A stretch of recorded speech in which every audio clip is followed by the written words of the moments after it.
Nu, vėlėje, linksmoji dalis, sak pasidarykėm jūros bjaurybių, o tam bjaurybėm reikėjo svarbiausia, kad būtų geras paudėlis į poikį petelnį. Gal užvažiaut kam nors, čia iškepti. Šį kartą niekam neužvažiausiam, išsikepam midijas su nestandartiniu, nežemaitišku sūriu, su mėlynu pelėsiniu sūriu, grietinėlės balto vyno padažu. Tai panaudosim salierą, svogūną, morkas, česnako laiškų ir, aišku, citrusinių vaisių. Ką, pradedam nuo daržovių, apsikepinam jas tiesiai puodę. Šiuo atveju negailėsim kaitros, nes turim dengtą dugną ir mums tikrai nieko nepritrauks.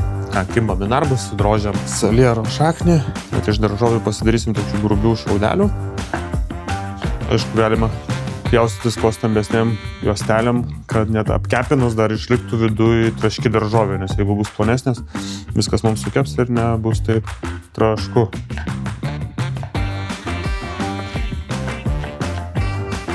Susipjaustim daržovės, įsijungiam šitą didžiulį Hanzo puodą, didinam tikrai pačią aukščiausią kaitrą, kad vėl daržovės apskrūstų, karamelizuotųsi, o ne tušintųsi.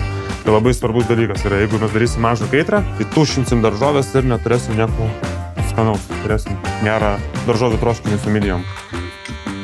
Gerai, tai paprastas patarimas. Aišku, pradedam kepti nuo kiečiausių daržovių, tai metam į puodą morkas. Aišku, kas gerai, kai naudoju daug įvairių įrankių, sako, šitose puodose galima ir su metaliniais dalykais maišyti. Tik morkytės šiek tiek apkepa, dedame salierą. Svarbiausiai nemažindami kaitros maišame. Kad greičiau atsiskleistų daržovių skonis, padruskiname. Gerai užkepam daržovės ir kai apskrunda salierą, dedame svogūną. Tai kol kepa mūsų daržovės, galime pasiruošti prancūzišką batoną. Aišku, prie midijo visą laiką yra klasikinės variacijos, galima kepti bulvės fri, galime batoną. Šiuo atveju mes pasidarysim prancūzišką batoną, taip pat ant sviestelio ir šlakelio česnako. Na ir va, kai jau po truputį pas mus karamelizuojasi daržovės, galime įvedinėti mėlyną pelėsinio sūrį.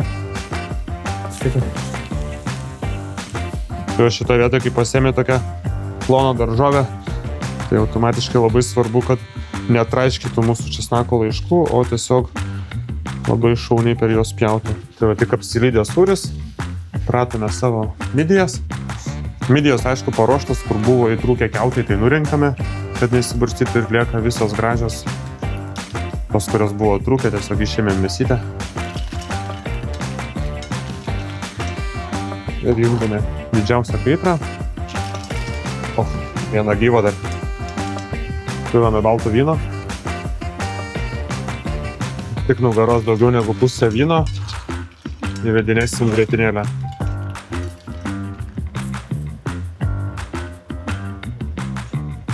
Čia aišku yra mano improvizacija, tai visą laiką rekomendacija yra ragauti ir improvizuoti. Tai vienintelio, ko neimprovizuoja, tai su peiliais. Na ir kad mums netrūktų šito aromato, visą laiką dar panaudoju mažą peiliuką, tiesiog žievelės. Ne pačių sulčių, o tiesiog paskaitom žievelės. Na, paskutiniai suragavimai ir galim serviruoti. Tiesiai iš puodo. Na ką, mėlėjai, tiesos akimirka, patiekalas baigtas, bet nebaigta gera žinia.